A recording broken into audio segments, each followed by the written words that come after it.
The bitter December wind howled through the abandoned warehouse district, carrying flakes of snow that stung like tiny needles against exposed skin. 12-year-old Tommy Evans huddled deeper into his threadbare coat, his breath forming small clouds in the frigid air. He had been tracking the muffled cries for the past 10 minutes, following them to this derelict building with broken windows and graffiti-covered walls. The sounds grew clearer, now a child's whimper, followed by a harsh adult voice. Tommy's heart pounded against his ribs as he crept closer, memories of his own past flooding back. Through a cracked window, he could make out the scene: a young girl, no more than 8, cowering in a corner while a large man loomed over her, belt in hand. Without thinking, Tommy burst through the rusted side door. "Hey," he shouted, his voice cracking with both fear and determination. "Leave her alone." The man whirled around, his face contorted with rage and surprise. "Mind your own business, street rat," he snarled, but Tommy could see the girl scrambling to her feet, seizing her chance. "Run," Tommy yelled to her, grabbing a piece of broken pipe from the ground. The man lunged forward, but Tommy stood his ground, remembering all the times he'd wished someone had stood up for him in the foster homes. What happened next was a blur of motion and pain. The girl escaped through the door, but the man's fury found a new target. Tommy felt the first blow across his shoulder, then another that sent him sprawling. His head cracked against the concrete floor, vision swimming with stars. Yet even as the kicks came, he smiled through bloodied lips, knowing the girl was safe. Then came the sound of sirens in the distance, growing closer.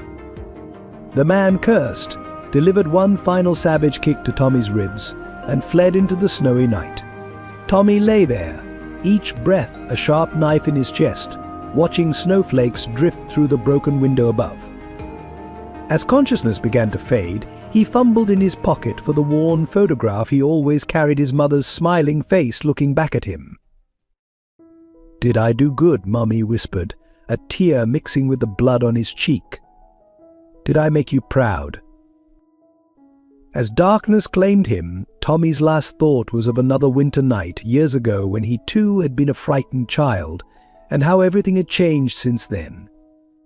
The story of how a homeless boy and a millionaire's paths would cross, of lost family and found truth, of pain and healing, it all began here, in the bitter cold of a December night, with one brave choice. Experience more heart-touching stories like this by subscribing. Each tale we share is carefully crafted to touch your soul and inspire hope. In the autumn of 2008, Sarah Evans worked part-time at a small coffee shop near Boston University, her determined spirit evident in the way she balanced her community college studies with long hours behind the counter. At 19, she had the kind of natural beauty that needed no embellishment: warm brown eyes that crinkled when she smiled and honey blonde hair, often tied back in a practical ponytail. Richard Hawthorne first walked into the coffee shop on a rainy October morning, his expensive suit slightly damp from the drizzle. Unlike the other business professionals who barely glanced at her, he looked directly into her eyes when ordering and thanked her by name. Something about his piercing blue eyes and the gentle way he spoke set him apart from his wealthy peers. What began as shy smiles and casual conversations over coffee gradually blossomed into something deeper. Richard found himself visiting the cafe more frequently, timing his visits to coincide with Sarah's shifts. Despite coming from vastly different worlds, he the heir to Hawthorne Industries, she the daughter of a high school teacher, they discovered a profound connection that transcended their social boundaries. Their first date was at a small Italian restaurant where Sarah felt uncomfortable about the prices until Richard insisted they split the bill, respecting her independence. She taught him about the simple pleasures of life, watching street musicians in the park, sharing hot dogs from a street vendor, laughing together on rickety carnival rides. He showed her art galleries and symphony halls, delighting more in her wonder than the exhibitions themselves. But their happiness was short-lived. When word reached Richard's father, James Hawthorne, the full force of family opposition crashed down upon them. James was a titan of old money and older prejudices, viewing Sarah as nothing more than a gold digger targeting his son's inheritance. He launched a subtle but devastating campaign against their relationship. First came the whispers in their social circles, suggesting Sarah was pregnant and trying to trap Richard. Then mysterious complaints appeared at her workplace, forcing her manager to reduce her hours. Anonymous tips to her college administration questioned her scholarship eligibility. Each attack was carefully orchestrated to appear unconnected to the Hawthorns. Richard fought against his father's interference, but James held the ultimate weapon: control over not just Richard's inheritance, but his entire future. "You'll be cut off," James threatened during a particularly heated argument. "No connections, no job prospects, no future. And make no mistake, I'll ensure she never finishes her degree either." Is that what you want for her? The pressure mounted until Richard faced an impossible choice: his love for Sarah Ward with the knowledge that defying his father would destroy not only his own future but hers as well. In a moment of weakness that would haunt him for years to come, he chose what he believed was the lesser evil. Their final meeting took place in the same coffee shop where they'd first met. "I don't love you anymore," Richard forced himself to say, each word feeling like glass in his throat. It was fun, but let's be realistic, we're from different worlds. He forced himself to watch as the light died in Sarah's eyes, knowing this performance had to be convincing for her own good. Sarah didn't cry, didn't plead. She simply removed the small promise ring he'd given her, placed it on the table between them, and walked away with dignity intact. Only Richard noticed her hands trembling as she pushed open the door one last time. What neither of them knew then was that Sarah carried a secret with her as she left, one that would change both their lives forever.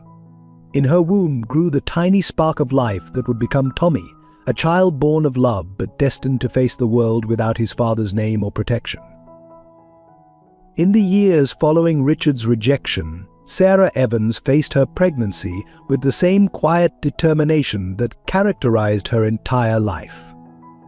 She left the coffee shop, unable to bear the memories it held, and found work as a waitress at a family diner where the owner, Ellen, took her under her wing. By her 7th month of pregnancy, she had saved enough to rent a tiny one-bedroom apartment in a modest neighborhood. Tommy was born on a spring morning, a healthy baby boy with his mother's warm brown eyes and his father's strong jaw.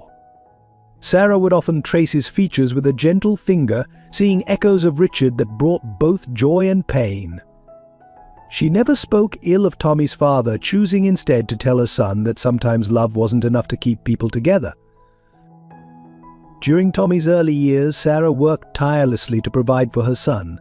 Days began before dawn, preparing Tommy's lunch for daycare before her morning shift at the diner. Evenings found her at a second job, cleaning offices while Tommy did homework in an empty conference room. Despite their financial struggles, she managed to create a home filled with love and laughter, turning cardboard boxes into castles and making adventures out of trips to the free museum on Sunday afternoons. Education remained Sarah's dream, not just for Tommy but for herself. She took online classes whenever possible, studying late into the night after Tommy was asleep. Her goal was to earn her degree in social work, hoping to help other single mothers navigate the challenges she understood so well. Each small achievement was celebrated with her son, teaching him that persistence and hard work could overcome any obstacle. The first signs of illness came: subtly unusual fatigue, unexplained bruises, persistent headaches. Sarah dismissed them as the natural result of her grueling schedule. Even when the symptoms worsened, she delayed seeking medical attention, worried about the cost and time away from work. It wasn't until she collapsed during her shift at the diner that she finally went to the emergency room.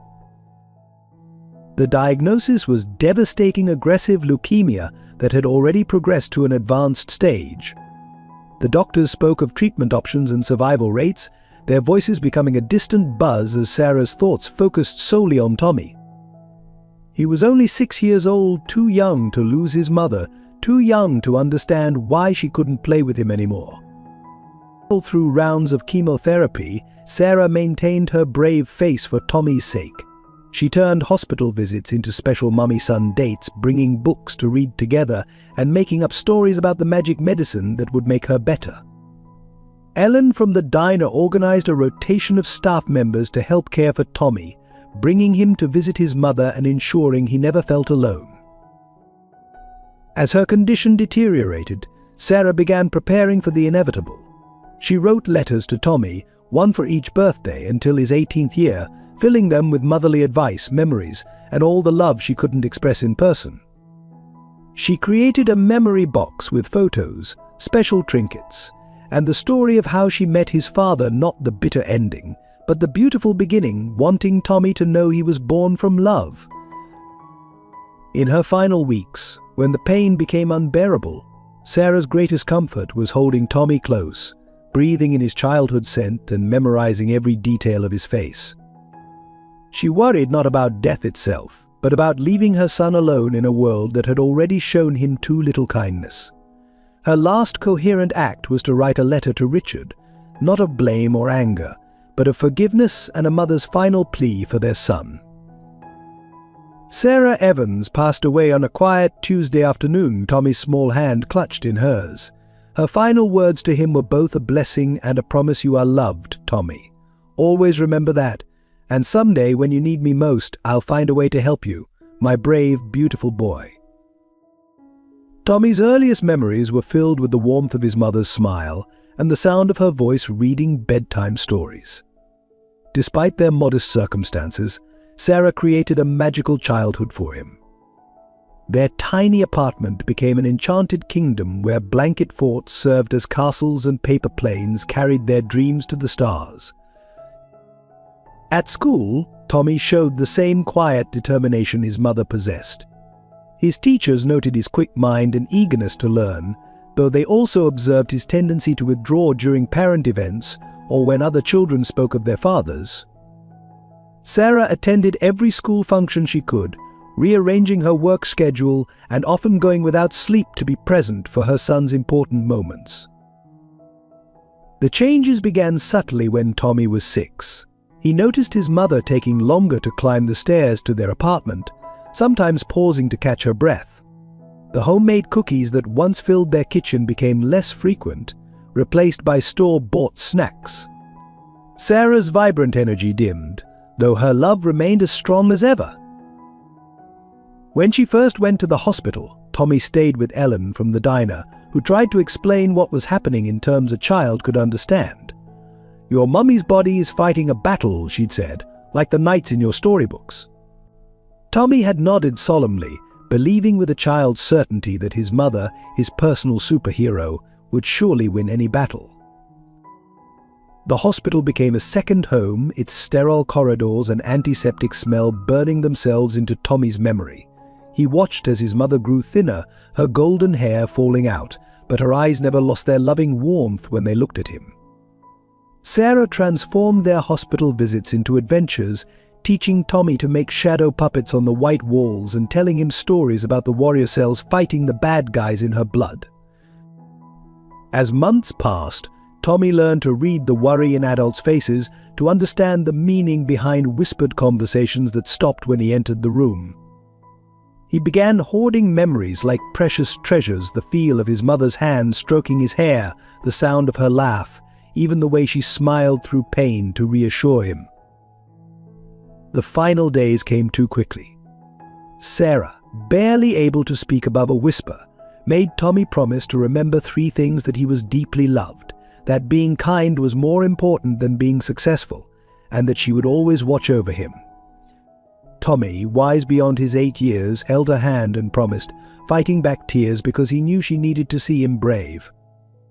On that last Tuesday, as winter light filtered through the hospital window, Sarah gathered her remaining strength. "Tommy," she whispered, "you are the best thing I ever did. Promise me you'll keep your heart open, no matter what happens. Love is always worth the risk." Those were her final words, spoken with her last breath, leaving Tommy with a legacy of love and an emptiness no child should have to bear. In the aftermath of Sarah's death, Tommy withdrew into himself, clutching the photograph of his mother that would become his most treasured possession. He didn't cry at the funeral, standing straight-backed as Ellen held his hand, watching as they lowered his whole world into the ground. It was only later, alone in their apartment for the last time, that he finally broke down, surrounded by the echoes of their shared life and the terrifying uncertainty of what would come next. Life on the streets taught Tommy lessons no child should have to learn. After escaping his last abusive foster home at age 11, he quickly discovered that survival required a complex set of skills that went far beyond what any classroom could teach. The city, once familiar and friendly through his mother's eyes, transformed into a harsh landscape of hidden dangers and rare opportunities. His first weeks were the hardest. Stumbling through the urban wilderness, Tommy learned through bitter experience which alleys were safe to sleep in, which dumpsters might yield edible food, and most importantly, which people to trust. The veterans of street life, other homeless individuals, became his unwitting teachers. He watched how they moved, where they gathered, and slowly began to understand the unwritten rules of his new world. Tommy developed a daily routine born of necessity.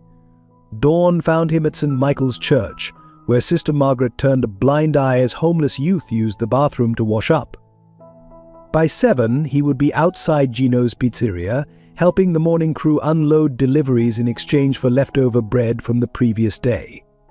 The library became his sanctuary during the hottest hours, its air conditioning and free water fountain a blessing he never took for granted. But it was more than just physical survival. Tommy carried his mother's photo everywhere, wrapped carefully in plastic to protect it from the elements. On the hardest nights, when hunger gnawed at his stomach and the cold seemed to seep into his bones, he would take out the picture and talk to it, telling his mother about his day, his fears, his small victories. Sometimes he swore he could feel her presence, guiding him away from the darker temptations of street life. He learned to read people with uncanny accuracy, a skill born of necessity. The slight shift in stance that preceded violence, the softening around the eyes that indicated genuine kindness, the forced smile of someone about to call the authorities, these subtle signs became his early warning system. Tommy developed what he called his invisible art, the ability to be present yet unseen, to blend into backgrounds and slip through crowds without drawing attention.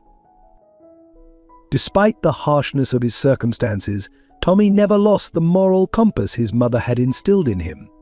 He refused to steal, even when opportunity presented itself. Instead, he found creative ways to earn small amounts of money returning shopping carts for their deposits, helping elderly residents carry groceries, collecting recyclables before dawn. Each honest dollar earned felt like a tribute to his mother's memory. The street kids formed loose alliances, sharing information about safe sleeping spots and dangerous areas to avoid. Tommy became known among them for his reliability and fair dealings. He never took more than he needed and always shared what he could spare. This reputation served as a form of protection, earning him allies in a world where friendship could mean the difference between survival and disaster. Winter proved to be the cruelest season. Tommy learned to layer newspapers under his clothes for insulation, to stuff his shoes with plastic bags to keep out the wet, to find the heating vents that pumped warm air from buildings. He discovered that 24-hour laundromats could provide shelter on the coldest nights, as long as you kept a few quarters jingling in your pocket and didn't cause trouble. But perhaps the most valuable skill Tommy developed was maintaining hope. He never stopped believing in the possibility of a better future, even when reality seemed determined to crush that belief. He continued to read whenever he could get his hands on books, determined not to fall behind in his education. In quiet moments, he would work on math problems in his head, recite poems his mother had taught him, and dream of a day when he might return to school. Each night, before finding a place to sleep, Tommy would look up at the stars, the same stars his mother had once pointed out to him, and make the same promise, "I'm still here, Mom. I'm still trying. I'm still the person you raised me to be."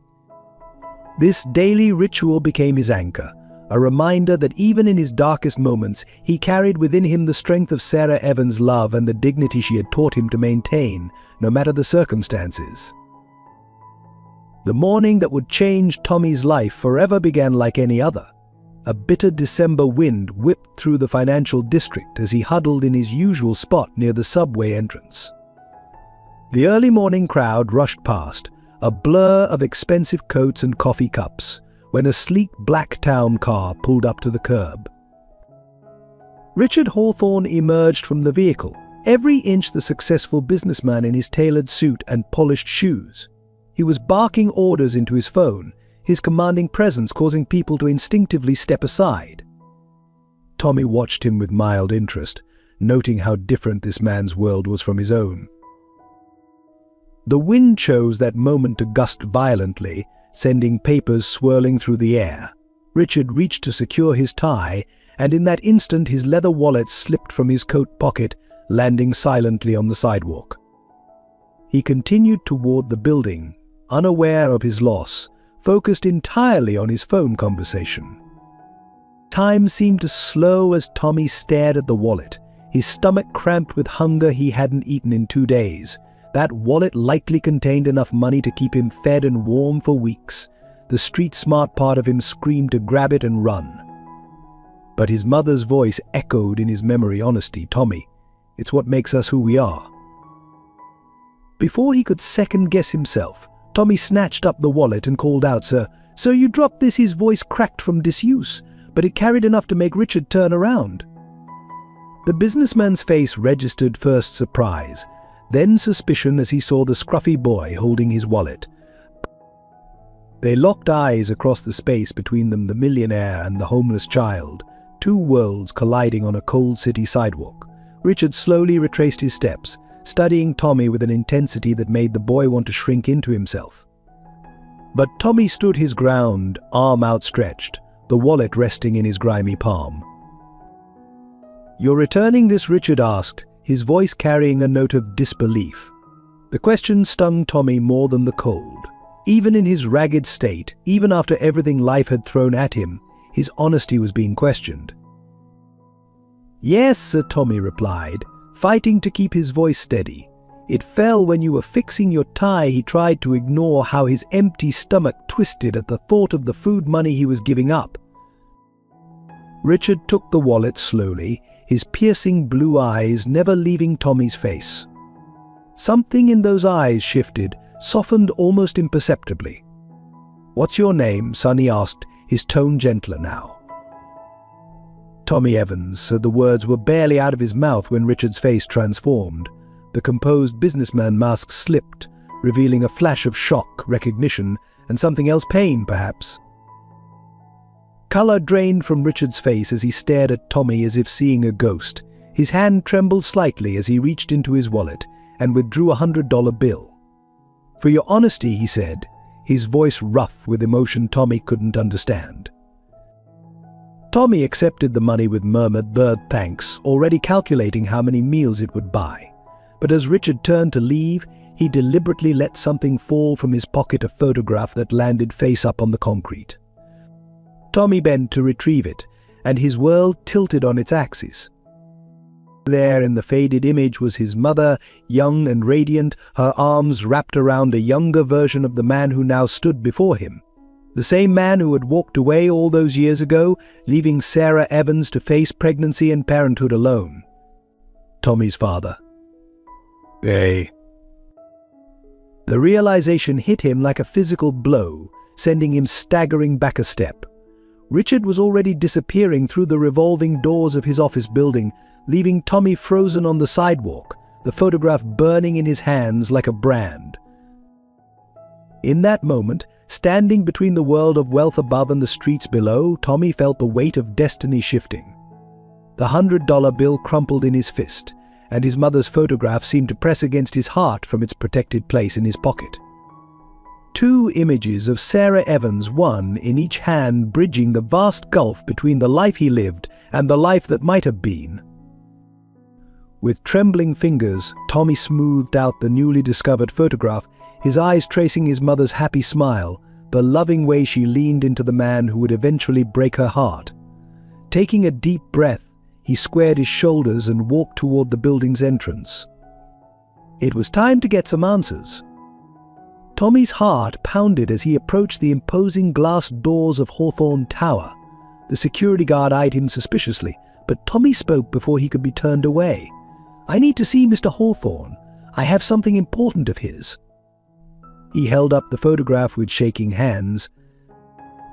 The receptionist's initial dismissal faltered when she glimpsed the photo. Something in Tommy's desperate expression must have reached her because she made the call. "Mr. Hawthorne, there's a boy here." "Yes, the same one. He has something that belongs to you." The elevator ride to the top floor felt eternal. Tommy's reflection in the polished doors showed a boy he barely recognized. Gaunt face, two old eyes, clothes hanging in tatters. Yet beneath the street grime, his mother's features were unmistakable. He wondered if that's what had caused the flash of recognition in Richard's eyes. Richard's executive assistant led him into an office larger than any apartment Tommy had ever lived in. Floor-to-ceiling windows offered a god's-eye view of the city below, the same streets where Tommy had scrounged for survival now reduced to miniature. Richard stood behind his massive desk, his composure restored but his knuckles white where they gripped the edge. "You dropped this too," Sir Tommy said, his voice steadier than he felt. He placed the photograph on the desk between them. "That's my mother." Sarah Evans. He watched Richard's face intently, seeing the mask of professional detachment crack. How Richard's voice faltered. He sank into his chair, suddenly looking older, vulnerable. "How did you know?" Tommy pulled out his own treasured photograph, protected in its plastic sleeve. "Because I carry her with me too." He laid it beside the other picture. The same smile, the same warm eyes, separated by years, but unmistakably Sarah. The silence that followed was deafening. Richard stared at the two photographs, his hand hovering over them as if afraid to touch either one. When he finally spoke, his voice was barely a whisper. "I tried to find her years ago, but she was already dead." Tommy finished flatly. "Cancer." "I was 8. He didn't try to keep the bitterness from his voice. "Where were you when she was working 2 jobs to keep us fed? Where were you when she was sick? Where were you when she was sick? Where were you when they put me in foster care?" Richard flinched at each question, as if they were physical blows. "I didn't know," he said, his voice cracking. "I swear to God, Tommy, I didn't know about you. If I had." You'd have what Tommy demanded, years of pain bubbling to the surface, swept in with your money and made everything better, like you did for her when she needed you. "I was a coward," Richard admitted, his carefully maintained facade crumbling entirely. "My father threatened to destroy her chances at college, at any kind of future. I thought I was protecting her by leaving. It was the biggest mistake of my life." Tommy laughed, a harsh sound devoid of humor. "Protecting her? She dropped out anyway. Had to, when she found out she was pregnant with your child. The child you never knew about, because you never bothered to check on her." Tears were flowing freely down Richard's face now. He pulled open a drawer and withdrew a battered shoebox. Inside were dozens of letters, all addressed to Sarah Evans, none of them sent. "I wrote to her every week for a year," he said softly. "But I never had the courage to mail them. By the time I finally looked for her..." It was too late, Tommy finished. He felt drained suddenly, the anger giving way to a bone-deep weariness. It was too late for a lot of things. They sat in silence, father and son separated by a desk and 16 years of absence. The two photographs of Sarah lay between them like a bridge and a barrier. Outside the window, snow had begun to fall, dusting the city with white, covering its scars and secrets under a clean blanket. "I can't change the past," Richard finally said, "but if you'll let me, I'd like to try to make things right. Not just with money, but with time, with understanding, with..." He trailed off, gesturing helplessly at the space between them. Tommy looked at his mother's photographs, one showing the happiness she'd once known, the other preserving the strength she'd shown in adversity. He thought about what she'd want, what she'd written in her final letter to him about keeping his heart open. "I don't need a father," he said carefully, watching Richard's face fall. "But maybe we can start by just talking. about her, about everything. The days following their initial confrontation took on a surreal quality for Tommy. Richard had insisted he stay in the penthouse's guest suite, a space larger than any apartment he'd shared with his mother. The soft bed and warm shower felt like alien luxuries after years on the streets, and he often found himself sleeping on the floor, more comfortable with hardness at his back.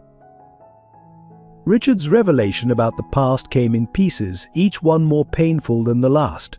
They sat in his home office one evening, the city lights twinkling below like earthbound stars, as he unveiled the full story of his relationship with Sarah and the forces that tore them apart. "Your grandfather, James Hawthorne, was a man who believed money could solve any problem or create them," Richard explained, pouring himself a drink with trembling hands. "When he learned about Sarah, he didn't see the brilliant, kind woman I loved. He saw a threat to his legacy, to his plans for me." Tommy listened as Richard described the systematic campaign of destruction his father had waged. The anonymous complaints that cost Sarah her jobs, the mysterious problems with her scholarship, the whispered rumors that followed her everywhere. "I thought by leaving, I was protecting her from worse," Richard said, his voice thick with regret. "I never imagined." That she was pregnant, Tommy finished, his voice flat. That she'd face it all alone anyway. He fingered the worn photograph in his pocket, his anchor in this strange new world. Richard nodded, unable to meet his son's eyes. "My father had investigators tracking her, making sure I didn't try to contact her, but they lost track of her when she moved to a different part of the city. By the time I finally broke free from his control, started looking for her myself." He trailed off, the guilt evident in every line of his face. "She was already sick," Tommy supplied, "working herself to death to give me a better life." The bitterness in his voice could have etched glass. The silence that followed was heavy with unspoken words and missed opportunities. Finally, Richard reached into his desk and pulled out a thick manila envelope. "I found these," he said quietly, "after my father died last year. He'd kept them all this time." Inside were dozens of letters from Sarah to Richard, never delivered. The last one, dated just weeks before her death, made Tommy's hands shake as he read it. His mother's familiar handwriting, growing shakier toward the end, filled the pages with a final confession of forgiveness and a plea for Richard to find their son. "She never stopped loving you," Tommy said, his voice barely a whisper. "Even after everything she forgave you." The realization hit him like a physical blow, challenging years of accumulated anger and resentment. Richard's response was interrupted by the arrival of his executive assistant, carrying a file they'd been waiting for. The private investigator's report on Tommy's years in foster care made for grim reading. Richard's face grew paler with each page, each documented incident of neglect or abuse, each time the system had failed his son. "I should have been there," he said finally, his voice raw. "All those years, while I was building this empire, my own son was..." He couldn't finish the sentence. Tommy stood abruptly, moving to the window. His reflection overlaid the city lights, and for a moment he saw himself as others must, a street kid in borrowed clothes, out of place in this world of wealth and power. But then he caught a glimpse of something else in the glass, his mother's determination in the set of his jaw, her strength in his stance. "You can't change the past," he said finally, echoing his mother's words from her letter, "but you're here now. The question is, what happens next?" Richard joined him at the window, maintaining a careful distance. "Whatever you want to happen," he said softly, "I know I haven't earned the right to be your father, but I'd like the chance to try to get to know you, to help in whatever way you'll allow." Tommy considered this, thinking of his mother's final plea for him to keep his heart open. "I can't promise anything," he said slowly, "but maybe we can start with the truth. All of it. No more secrets." Richard nodded, relief and hope warring in his expression. "The truth," he agreed. No matter how difficult, neither of them realized then just how challenging that promise would prove to be, or how many more secrets still lay buried in the past. In the following days, Richard shared the full extent of his search for Sarah and Tommy through a series of painful revelations. In his home office, he unlocked a hidden safe behind an abstract painting and pulled out a thick leather portfolio that documented years of private investigations, dead ends, and heartbreak. After my father died, Richard explained, spreading the documents across his desk, I found evidence that he'd been actively sabotaging my attempts to find Sarah. Every lead I followed had been deliberately corrupted. He handed Tommy a stack of altered reports, each showing how information had been changed just enough to send investigators in the wrong direction. The most damning discovery came in the form of a small key found among James Hawthorne's personal effects. It opened a safety deposit box containing hundreds of letters, not just Sarah's undelivered messages to Richard, but also letters Richard had written to her. James had intercepted correspondence from both sides, ensuring their separation remained complete. He had a whole network, Richard said bitterly, showing Tommy documents revealing the extent of his father's interference. Private investigators, paid informants, even people inside the postal service, all to keep us apart. His hands trembled as he revealed monthly reports detailing Sarah's movements, her struggles, her illness, all information deliberately kept from him until it was too late. Among the papers was a hospital record from when Sarah was first diagnosed with cancer. She had listed Richard as Tommy's father, hoping the hospital would contact him. But James's influence reached even there. The records were altered, the contact attempt blocked. Tommy's hands clenched into fists as he read the notations in his grandfather's precise handwriting. Contact prevented, situation contained. The most heart-wrenching discovery was a small box containing items Sarah had tried to send to Richard over the years: sonogram photos of Tommy, his first baby picture, school photographs. Each item represented a moment Richard should have shared, a connection deliberately severed by his father's machinations. I hired the best private investigators, Richard continued, his voice rough with emotion, but every time they got close, something would happen. Records would disappear, witnesses would suddenly refuse to talk, leads would go cold. He showed Tommy expense reports and surveillance photos, evidence of years spent chasing shadows. One investigator's report from just months after Sarah's death came closest to finding Tommy. It included a photo of him entering a foster home, looking small and lost. Richard had been in Europe on business when the report arrived. By the time he returned, Tommy had been moved, and the trail had gone cold again. The investigators' subsequent reports suggested James Hawthorne's direct intervention in hiding Tommy's whereabouts. He was playing a long game, Richard explained, showing Tommy documents revealing his father's elaborate scheme. He wanted to ensure that even after his death, the truth would stay buried. He must have known the guilt would destroy me if I ever found out. The latest reports, dated just weeks before their chance encounter, showed how close Richard had come to finding Tommy on the streets. One photo showed him sleeping in the abandoned building he'd called home, clutching Sarah's photograph. Richard had to leave the room when he saw that image, overcome with the reality of his son's suffering. Among the papers was a letter James Hawthorne had written to Richard before his death, never sent, attempting to justify his actions. "Everything I did," he'd written, "was to protect our family's legacy. You'll understand someday when you have children of your own." The irony of those words made both Richard and Tommy fall silent. The most recent addition to the collection was a legal document Richard had prepared after finding Tommy papers acknowledging his paternity and making Tommy his legal heir. "I'm not showing you this to pressure you," he said quickly, seeing Tommy's expression. "I just want you to know that I'm committed to making things right, whatever that means to you." Tommy stared at the papers, overwhelmed by the weight of so much hidden history. Each document represented a moment when his life could have been different, when the trajectory of his fate might have changed. The enormity of what had been stolen from him, not just material comfort, but the possibility of a father's love, threatened to overwhelm him. "I need time," he said finally, his voice barely a whisper. "To process all of this." Richard nodded. understanding that the revelations of the past few hours had changed everything and nothing about their fragile new relationship. The initial weeks of Tommy and Richard's attempt at building a relationship were marked by awkward moments and hesitant steps forward. Neither seemed to know quite how to act around the other, Richard oscillating between desperate attempts to make up for lost time and careful distance, while Tommy struggled to reconcile the street-hardened survivor he'd become with the son Richard hoped to know. Their first shared meal in the penthouse dining room crystallized their differences.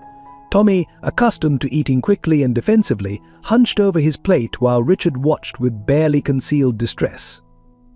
When Tommy automatically wrapped his unused bread in a napkin, a habit born from years of never knowing when his next meal would come, Richard had to excuse himself from the table, overcome with emotion. "I don't need your pity," Tommy had said sharply when Richard returned, his face still showing traces of tears. "I survived. That's what matters." Richard's response was quiet but firm. "It's not pity, Tommy. It's grief for all the moments I should have been there. And pride, yes, pride that you survived. But you shouldn't have had to." They found safer ground in talking about Sarah. During evening conversations, Richard shared stories of their early romance, her laugh, her dreams, the way she could find joy in simple things. Tommy, in turn, described the mother he'd known, her strength, her sacrifice, her unwavering love. These shared memories of Sarah became a bridge between them, neutral territory where they could meet without the weight of their complicated present. Richard made efforts to understand Tommy's world, accompanying him to the homeless shelter where he'd sometimes found refuge. The sight of his expensive shoes picking through the same streets Tommy had survived on might have been comical if it wasn't so poignant. When Richard arranged for the shelter to receive a substantial anonymous donation, Tommy found himself torn between appreciation and a complex resentment that such help hadn't been available when he'd needed it most. They had their first real breakthrough during an unexpected moment.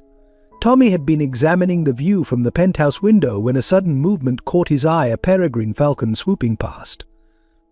His excited exclamation about the bird's speed and hunting patterns revealed a deep knowledge of urban wildlife, learned during his years on the streets. Richard, instead of showing pity or sadness at the reminder of Tommy's past, engaged him with genuine interest. They spent the next hour discussing the various birds Tommy had observed, Richard sharing his own amateur interest in bird watching. It was the first conversation they'd had that felt natural, unburdened by their history. Small gestures began to matter more than grand ones. When Richard noticed Tommy reading a worn paperback found in the penthouse library, he didn't make a show of buying him new books. Instead, he simply mentioned that the library was his too now, and Tommy was welcome to any volume that caught his interest. Tommy began leaving books he'd finished on Richard's desk, post-it notes marking passages he'd found meaningful. The hardest moments came when their different worlds collided. At a charity gala Richard was expected to attend, he carefully broached the subject of Tommy accompanying him. Tommy's response was immediate and fierce. "I won't be your redemption story. The poor street kid cleaned up and presented to society. I'm not ashamed of who I am or how I survived." Richard's response surprised him. "Good," he said simply. "You shouldn't be. I would never ask you to be anything other than who you are, Tommy. I want to share my life with you if you'll let me. But only when and if you're ready." Slowly, they began to establish their own rituals. Sunday mornings became their time for what Tommy jokingly called rich people breakfast, elaborate spreads ordered from Richard's favorite restaurant. During these meals, they gradually learned to talk about difficult subjects: Tommy's experiences in foster care, Richard's guilt, their shared grief over Sarah. One morning, about a month after their reunion, Tommy noticed Richard had stopped wearing his expensive wristwatch, replacing it with a simple digital model similar to the one Tommy had gotten from a shelter donation. It was a small thing, but it spoke volumes about Richard's willingness to meet Tommy on his own terms. "We're both trying," Tommy acknowledged that evening during their now routine talk before bed. "That's something, right?" Richard's smile was cautious but genuine. "It's everything," he replied. "They were baby steps, perhaps, but they were steps forward nonetheless." The transition from street life to luxury living proved more challenging than either Tommy or Richard had anticipated. The penthouse, despite its comforts, often felt like a gilded cage to Tommy. He would wake in the middle of the night, heart racing, convinced he needed to move locations for safety. The soft bed remained unused. He preferred sleeping on the floor, near a wall, old survival habits dying hard. Richard's attempts to help sometimes backfired spectacularly. When he surprised Tommy with a complete new wardrobe, the boy's reaction wasn't the gratitude he'd expected. Instead, Tommy exploded, "You can't just erase who I am by dressing me up. These clothes cost more than my mum made in a month." The designer items remained untouched in their bags, while Tommy continued wearing his familiar, worn clothing. Trust proved to be their biggest hurdle. Tommy struggled to believe that Richard's interest wouldn't eventually wane, that this wasn't some elaborate form of guilt assuagement that would end once Richard felt he'd done enough. Every act of kindness was met with skepticism, every attempt at fatherly affection analyzed for hidden motives. Their first major clash came when Richard discovered Tommy was still visiting his old haunts in the abandoned warehouse district. "It's dangerous there," Richard had argued, his fear manifesting as anger. "You don't need to go back to that life." "Those people are my family," Tommy shot back. "They looked out for me when no one else would." When you weren't there, the words hung between them like physical blows, both aware of the deeper wounds they represented. The incident led to their first real breakthrough. Instead of trying to forbid Tommy's visits, Richard asked to understand. Tommy reluctantly took him to meet Marcus, an elderly homeless veteran who had taught him vital survival skills, and Lisa, a teenage runaway who shared her food when Tommy had nothing. Richard saw firsthand the complex support network that had kept his son alive. The experience changed something in Richard. He began working with his company's charitable foundation to create better programs for homeless youth, consulting Tommy and his street friends for insight. It was the first time Tommy saw his father truly trying to understand his world rather than simply trying to pull him out of it. But old wounds continued to surface in unexpected ways. During a business dinner at the penthouse, one of Richard's colleagues made a dismissive comment about street rats. Before Richard could respond, Tommy calmly described his own experiences of survival, the intelligence and resilience required to live on the streets, and the humanity of those society often ignored. The businessman's embarrassment was palpable. But it was Richard's fierce pride in his son's composed advocacy that marked a turning point in their relationship. School presented another set of challenges. Despite his intelligence, Tommy's education had been severely disrupted. Richard hired tutors to help him catch up, but the process was frustrating. "I'm not stupid," Tommy would shout during particularly difficult sessions. "I learned different things that kept me alive." The breakthrough came when one tutor, Mrs. Henderson, recognized Tommy's practical mathematical skills developed from years of calculating survival needs. She adapted her teaching to build on these real-world experiences, helping Tommy see how his street smarts could translate to academic success. Trust issues manifested in smaller ways too. Tommy hoarded food in his room, unable to fully believe in the security of regular meals. He kept a packed bag hidden under his bed, ready to run if necessary. Richard pretended not to notice, understanding these were coping mechanisms his son wasn't ready to abandon. The media attention, when it inevitably came, nearly destroyed their fragile progress. Someone leaked the story of the homeless boy who turned out to be a millionaire's lost son. Reporters camped outside the building, spinning sensational stories about rags to riches and fairy tale endings. Tommy retreated into himself, while Richard fought to protect their privacy. The crisis reached its peak when a particularly aggressive reporter ambushed Tommy outside the building, shoving a microphone in his face and asking how it felt to hit the jackpot. Tommy's response, captured on camera, became a viral moment. "I didn't hit any jackpot. I lost my mother. I lost my childhood. I survived things no kid should have to face. Money doesn't fix that. Love might, but that takes more courage than most people have." The raw honesty of his words affected both father and son. That evening, they had their most honest conversation yet. "I'm trying," Richard admitted, "but I'm terrified of failing you again." "I'm scared too," Tommy confessed. "Scared to trust this, to trust you. Scared it'll all disappear like everything else in my life has." It wasn't an immediate fix, but naming their fears somehow made them more manageable. They began seeing a family therapist together, learning to navigate their complex relationship with professional help. Slowly they began to build something new, not a perfect father-son relationship, but something real, something honest. Through it all, Sarah's presence seemed to guide them. Her photograph watched over their attempts at connection, her memory serving as both motivation and standard. "Your mother would have handled this so much better," Richard said one evening after a particularly difficult day. Tommy smiled slightly, fingering the worn photo in his pocket. "Maybe," he said, "but she'd be proud we're trying. She always said trying was more important than getting it right the first time."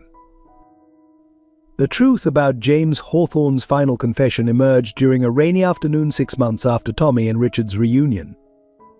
Richard's lawyer, Michael Bennett, arrived at the penthouse carrying a sealed envelope that had been held in trust to be delivered only after specific conditions were met. "Your father left instructions," Michael explained, his discomfort evident. "This was to be delivered only if you and Tommy ever found each other. He knew what he'd done would eventually come to light." Richard's hands trembled as he opened the envelope.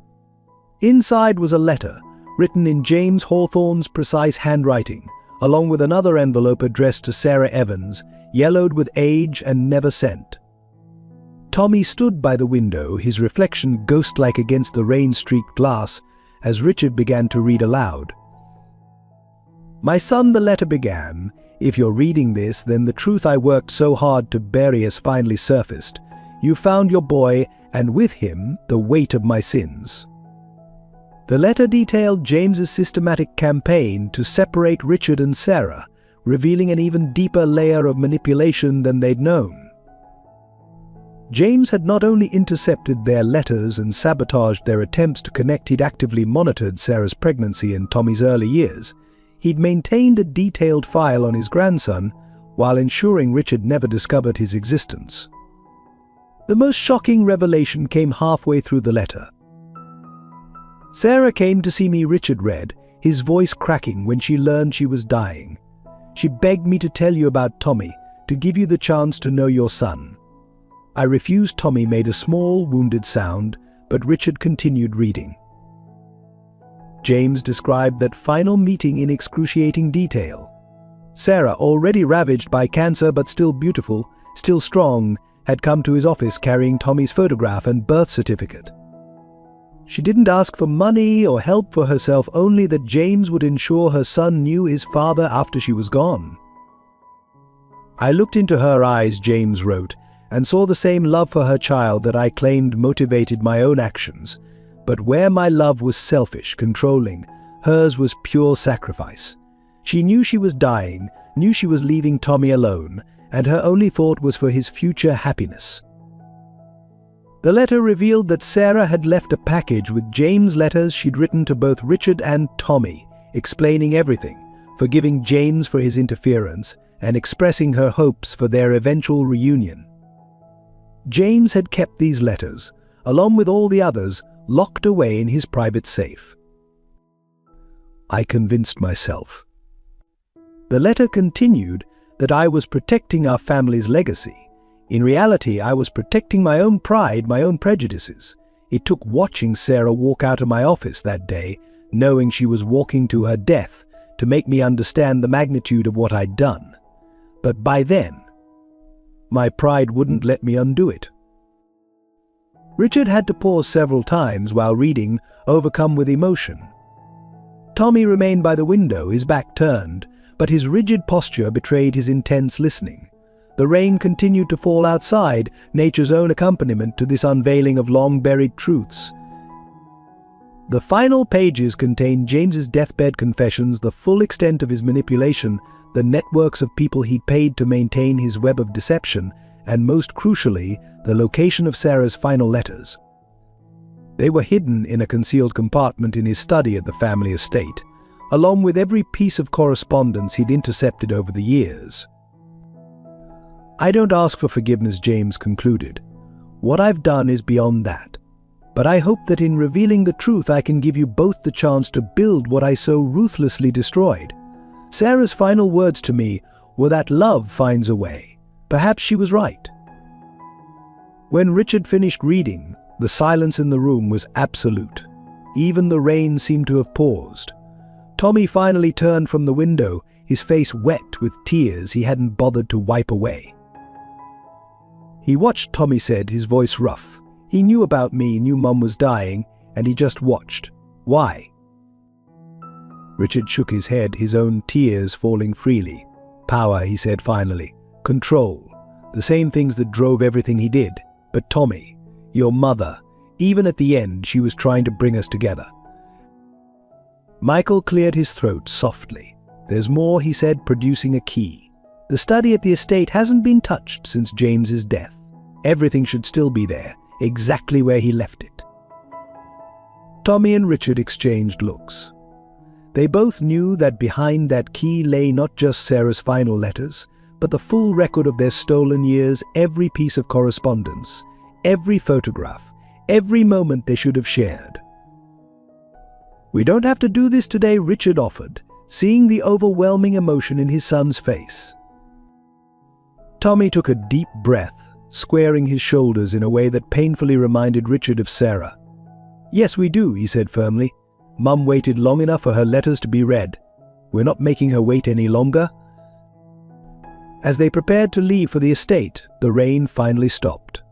A shaft of sunlight broke through the clouds, casting a rainbow over the city, a sign, perhaps, that even the darkest secrets couldn't stay hidden forever, and that healing could begin only after the truth was fully revealed. The Hawthorne estate loomed before them, a Victorian mansion that seemed to hold its secrets close. As Richard unlocked the heavy front door, Tommy felt a shiver run down his spine.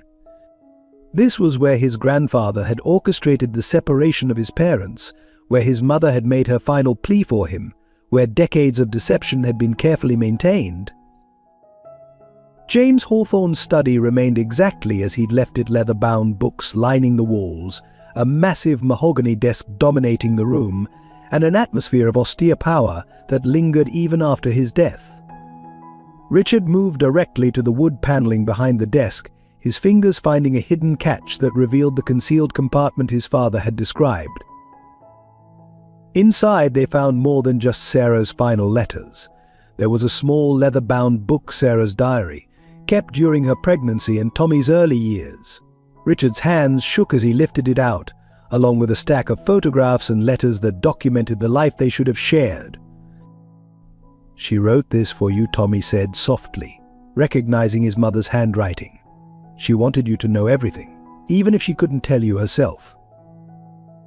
They settled into the study's leather chairs, and Richard began to read aloud from the diary's first entry. "Dear Richard, I don't know if you'll ever read these words, but I need to write them anyway. Today I found out I'm carrying your child, our child. Despite everything, I felt joy first. Pure, undiluted joy." The diary painted a vivid picture of Sarah's journey through pregnancy and early motherhood. Her excitement at first feeling Tommy kick, her determination to provide for him despite mounting difficulties, her unwavering love for both her child and his absent father. She documented Tommy's first steps, first words, the way his smile reminded her of Richard. One entry brought tears to both their eyes. Tommy asked about his daddy today. "I told him that sometimes love isn't enough to keep people together, but that he was born from love, real, true love. I hope someday he'll understand that both his parents loved him, even if one never knew he existed." The diary also revealed Sarah's struggles the nights she went hungry so Tommy could eat, the endless hours of work, the gradual realization that something was wrong with her health. Yet even in her darkest moments, her writing remained full of hope and love. "I see you in him more every day," she wrote. "He has your determination, your quick mind, your kindness hidden beneath a serious expression. Sometimes when he's thinking hard about something, he gets the same little wrinkle between his eyebrows that you used to get." Richard had to pause reading several times, overcome by the weight of these lost moments. Tommy sat silently, absorbing these new pieces of his mother, seeing himself through her eyes. The final entries were harder to read, written in an increasingly unsteady hand as her illness progressed. "I'm running out of time," she wrote. "But I want you both to know that I harbor no bitterness. Love doesn't die just because circumstances keep people apart. I've loved you both, my son and his father, every day of my life." The last entry was dated just days before her death. "Richard, if you're reading this, it means you found our boy. Please help him understand that life's greatest tragedy isn't death, it's letting fear keep us from love. And Tommy, my brave, beautiful son, remember that forgiveness isn't weakness, it's the strongest choice you can make. Let love guide you both back to each other." Tucked into the final pages were items Sarah had saved: Tommy's hospital bracelet from his birth, a lock of his baby hair, the first flower he had ever picked for her pressed between the pages. Each item was carefully labeled with a note explaining its significance, creating a bridge across time to the moments they'd lost. "She never gave up hope," Richard said softly, touching the pressed flower. "Even at the end, she believed we'd find each other." Tommy reached for the diary, handling it with reverence. "She knew you better than you knew yourself," he said. "Listen to this part. Richard's father may think he's won, keeping us apart. But love finds ways to cross the barriers we build. Someday, Richard will break free of his father's control, and when he does, he'll move heaven and earth to make things right." The prophecy in those words struck them both. Here they were, years later, exactly as Sarah had predicted, father and son reunited, trying to rebuild what had been broken. As the afternoon light faded, they continued reading, neither willing to stop until they'd absorbed every word Sarah had left them. The diary became more than just a record of the past, it was a guide for their future, filled with Sarah's wisdom and unconditional love. "There's one more thing," Richard said finally, reaching into the compartment. He withdrew a sealed envelope, Sarah's final letter, written on her last day. "Are you ready for this?" Tommy nodded, though his heart was pounding. Together, they broke the seal, preparing to read Sarah's last words that would change their understanding of everything that had happened and illuminate the path forward they needed to take. The study had grown dark, but neither moved to turn on the lights. In the gathering dusk, Sarah's presence seemed to fill the room, her love reaching across time through the pages of her diary, bridging the gulf between father and son with the power of her enduring hope and forgiveness. The catalyst for their biggest conflict came 3 months after discovering Sarah's diary. Tommy had been helping at a homeless shelter when he overheard volunteers discussing a development project that would demolish the building and displace dozens of homeless individuals. The company behind the project, Hawthorne Industries. When Tommy burst into Richard's office that evening, his face was flushed with anger. "Were you going to tell me," he demanded, throwing down the development plans he'd obtained, "or did you think I wouldn't find out that you're destroying the only home some of these people have?" Richard looked up from his computer, his expression guarded. "It's a complicated situation, Tommy. The shelter building is unsafe, beyond repair. We're building a modern complex that will benefit the entire community." Benefit? Tommy's laugh was bitter. "I lived on those streets, Dad. I know those people. Where are they supposed to go?" "Did you even think about that?" The word Dad came out like an accusation rather than a term of endearment. "Of course I did," Richard defended, but Tommy cut him off. "Like you thought about Mum? About me?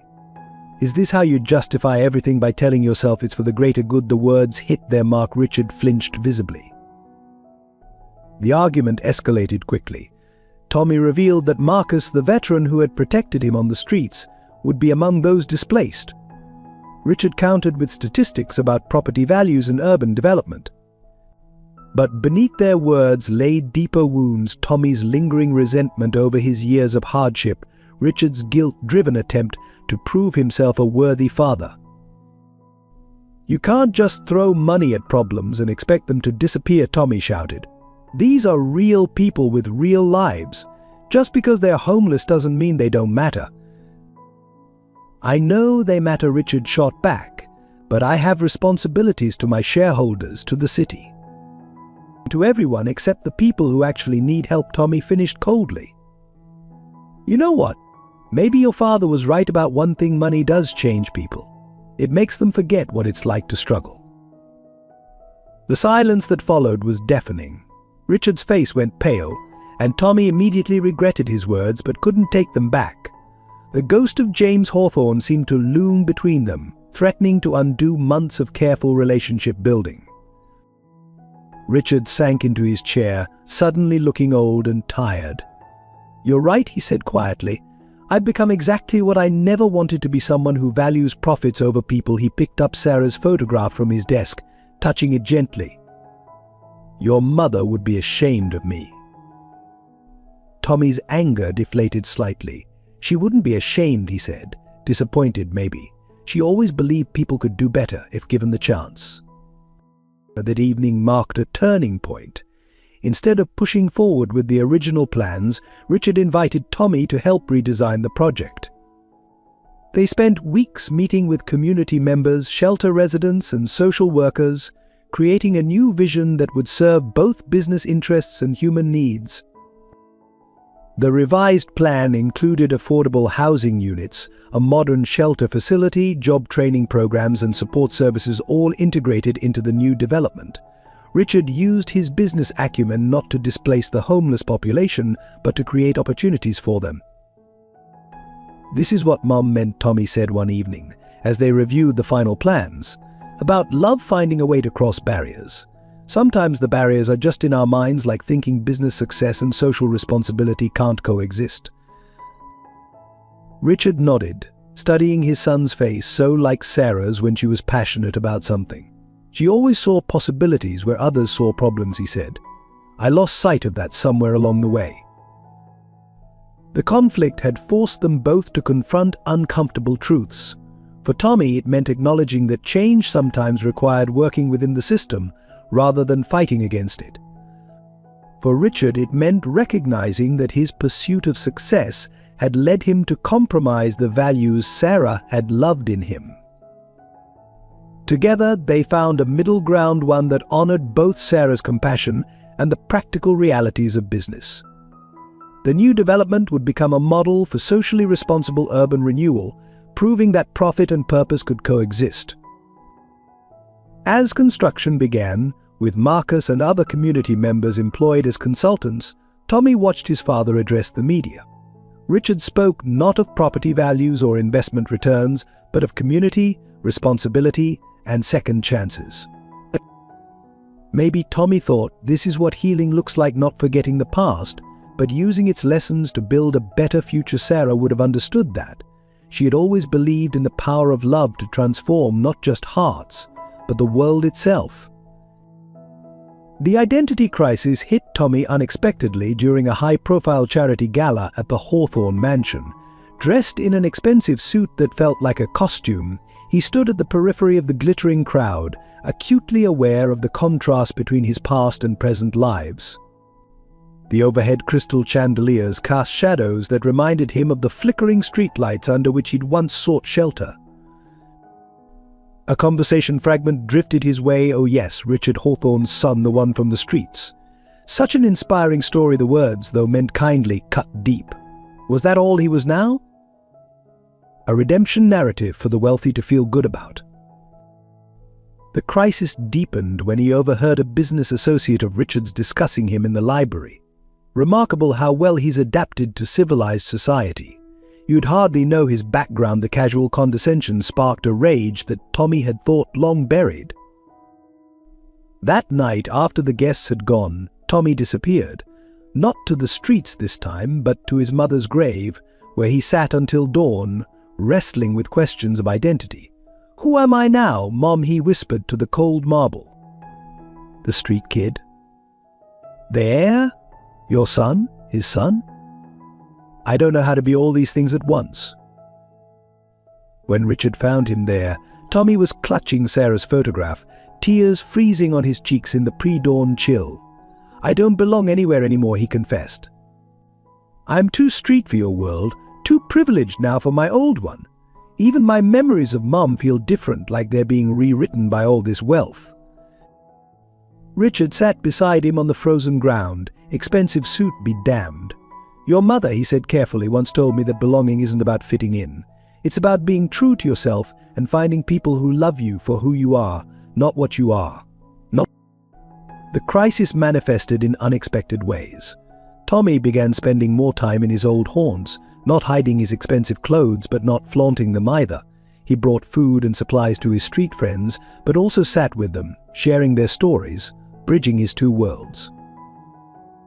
At school, he refused to hide his past.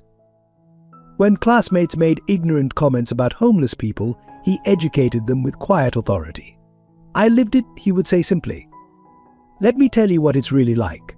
Some backed away, uncomfortable with his honesty. Others, surprisingly, drew closer, drawn to his authenticity in a world of careful facades. The turning point came during a school presentation about personal heritage. Instead of focusing on the Hawthorne legacy, Tommy spoke about his mother, a waitress who taught him dignity, street friends who showed him loyalty, and yes, a father who proved it's never too late to rebuild broken bridges. I am all of my experiences, he declared to the stunned classroom. The hungry nights taught me gratitude. The loneliness taught me compassion. The struggles taught me strength. I won't reject any part of myself to make others comfortable. Richard, sitting in the back of the classroom, felt tears spring to his eyes. In that moment, Tommy looked so much like Sarah, the same fierce pride, the same unwavering authenticity. He recognized that his son's struggle wasn't really about belonging, it was about claiming the right to be his whole, complex self. The crisis evolved into a transformation. Tommy began working with Richard to create programs that would bridge the gap between privileged and disadvantaged youth. He used his unique perspective to challenge assumptions on both sides, becoming not a symbol of rags to riches success, but a translator between worlds that rarely understood each other. At home, he stopped trying to fit into either extreme. His room became a reflection of his dual identity, expensive electronics alongside treasured street art, classic books sharing space with survival gear he couldn't bring himself to discard. Richard, watching his son navigate this integration, realized that Tommy wasn't just finding his place, he was creating a new one entirely. Your mother would be proud, Richard said one evening, finding Tommy teaching one of his wealthy classmates about the intricate social networks that help street kids survive. Not because you've succeeded in either world, but because you've refused to let either one define you completely. Tommy smiled, fingering the worn photograph in his pocket, his touchstone between worlds. She always said that real strength isn't in becoming what others want you to be, he replied. It's in becoming who you truly are, even if that person doesn't fit into any easy category. The crisis didn't end neatly, identity rarely does, but Tommy gradually found peace in his complexity. He learned to move fluidly between his different roles: son of privilege, advocate for the homeless, bridge between communities, keeper of his mother's legacy. In embracing all aspects of himself, Tommy discovered something profound. True belonging isn't found in fitting perfectly into any one world, but in being true to every part of your story. His crisis of identity became a gift, allowing him to help others struggling with their own questions of belonging and authenticity. As he wrote in his journal one night, Mom always said love finds a way. Maybe that includes learning to love all the different pieces of yourself, even when they don't seem to fit together. Maybe that's the greatest belonging of all. The confrontation with the extended Hawthorne family erupted during the annual family gathering at the estate. The event, traditionally a celebration of wealth and privilege, became a battlefield when Richard officially announced his intention to make Tommy his heir. Richard's sister Victoria, who had expected her own son to inherit the bulk of the family fortune, led the opposition. This is preposterous, she declared. her voice carrying across the formal dining room. A street urchin cannot possibly be prepared to handle the Hawthorne legacy. Think of what father would say. Tommy, standing quietly beside Richard, felt every eye in the room examining him, judging the cut of his suit, his posture, searching for signs of his humble origins. But years on the street had taught him to stand firm under hostile scrutiny. Father was wrong about many things, Richard responded calmly. His prejudices cost this family 16 years with my son. I won't let them cost us any more. Victoria's husband, Charles, a corporate lawyer, stepped forward with a thick folder. We've done some investigating, he announced, spreading documents across the dining table. Police reports of suspicious activity in areas where he was known to frequent, associations with known criminals. Is this really who you want representing the Hawthorne name? The accusations hit their mark not with Richard but with Tommy. These were people he had known, helped, been helped by. Some had stolen to eat, traded illegal goods to survive, but they had also shared their food when he was starving, watched his back when he slept. Those criminals you're talking about, Tommy spoke for the first time, his voice steady. They showed more humanity than I've seen in this room tonight. They shared what little they had, while you sit here worried about your inheritance. Richard's cousin Margaret gasped dramatically. Did you hear how he spoke to us? No respect for his betters at all. Betters? Richard's laugh was harsh. My son survived challenges that would break any of us. He maintained his integrity in circumstances we can't imagine. Tell me, Margaret, what exactly makes you his better? The tension in the room was electric.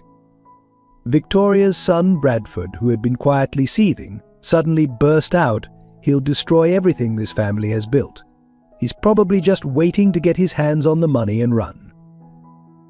Before Richard could respond, Tommy pulled out his mother's photograph, not the one from his pocket, but the one they'd found in Richard's wallet that fateful day.